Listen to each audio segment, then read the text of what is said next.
From an historical perspective, can we find any examples where intentional weakness or complacency or concessions with the enemy have ever worked out well for any nation or for the freedom that nation perhaps had had? Anywhere can you find an example?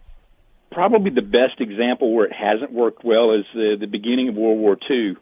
Neville Chamberlain went to negotiate with Hitler from a position of weakness and appeasement, and we wound up with one of the worst wars in the history of our nation.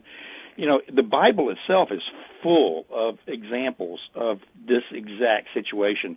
In terms of leadership, whether you go to Daniel, whether you go to Esther, whether you go to Joshua, where the Bible is full. The best book of leadership that I found in the Bible is the book of Proverbs.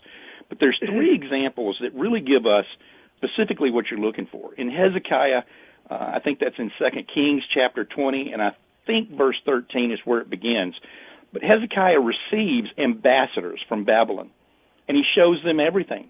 Full transparency, full cooperation with these people. Shows them the treasury, shows them the defenses, shows them the castle, everything. Well, they go back, they prepare their army and come back, and they take everything. The people are taken to Babylon.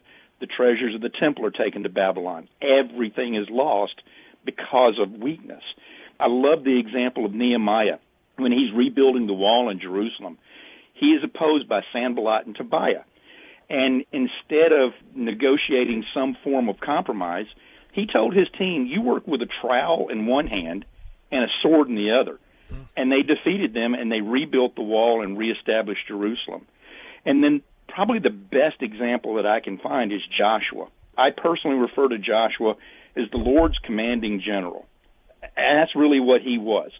Joshua had a combination of an unbelievably strong faith in God, strength in his army, and he had sound strategy for each of the battle plans that they used.